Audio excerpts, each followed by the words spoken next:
Working as a nurse has to be one of the hardest jobs I have ever had.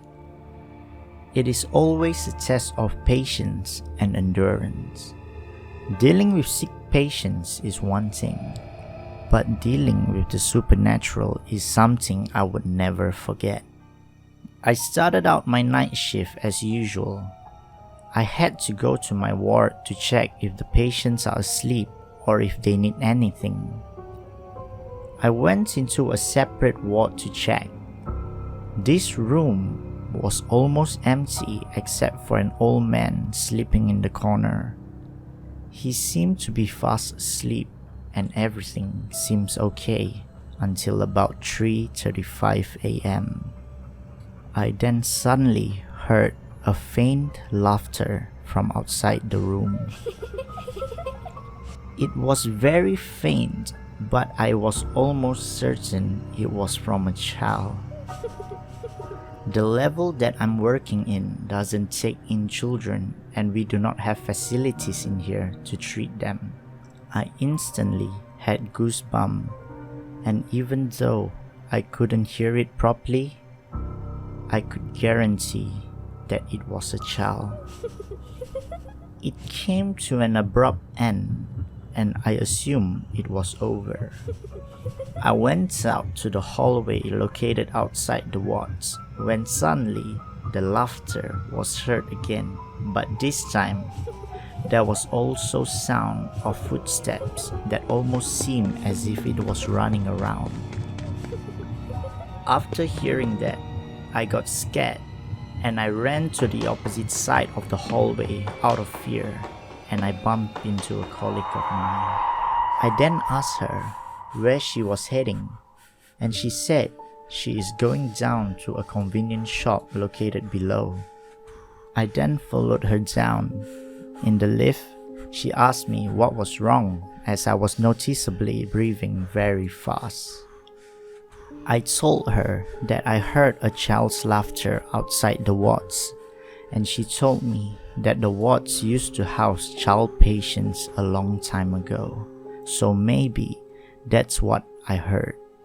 For the remainder of my shift, some patients were starting to gradually wake up as it is already 5:30 a.m., so the feeling of fear gradually disappeared. A few months has passed since then, and I was put on night shift again. Everything seems normal. Patients were getting ready to sleep, and I had to see if everything was fine. During that time, the toilet that was near my ward was closed due to construction. So each time I had to go to the toilet, I had to take the longer route to a more secluded toilet. I always have gone there during the day and it seemed relatively normal. But then, during the night time, however, it was a different story. The time was 2 a.m. in the morning, and I felt like I had to go to the toilet to freshen up as I was feeling a little sleepy. The journey there already gave me chills as it was very dimly lit and there was no one around. It almost felt as if there was someone behind me, but I decided to ignore it, thinking it was just my mind playing tricks on me. I finally reached the toilet, but the feeling of something following me and watching me was still present. I was washing my face and hands in the sink when suddenly I heard a deep voice growling behind my ear, and the cubicle door suddenly slammed shut.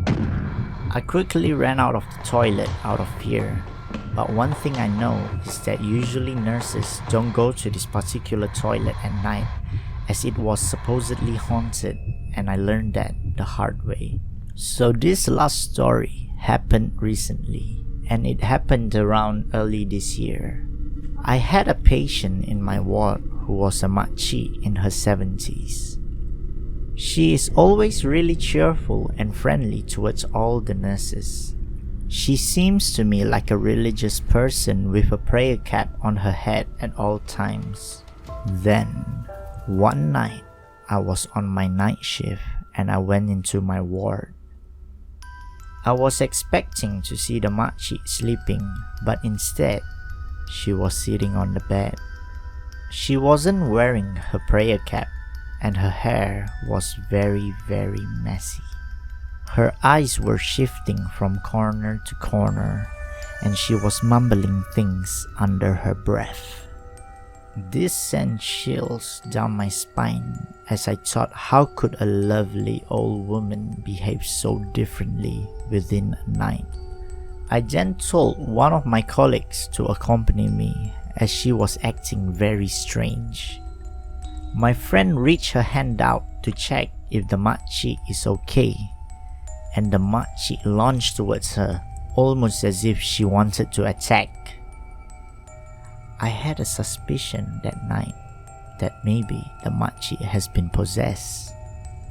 I tried to call a staff nurse to help us with this, but everyone was busy, so we had to wait it out. Subo then came at about 5+ in the morning, and we went to check on the makcik. So, when we entered the ward to check on her, she was peacefully sleeping. The next day, she was acting normal right until her discharge, but I could never forget that night, as I did not know if she was possessed or something else happened entirely. Thank you for listening to Supernatural Stories. Like the video if you like the stories.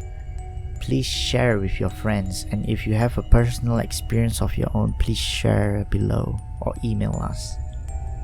Please subscribe and press the bell notifications below to not miss an episode. Good night.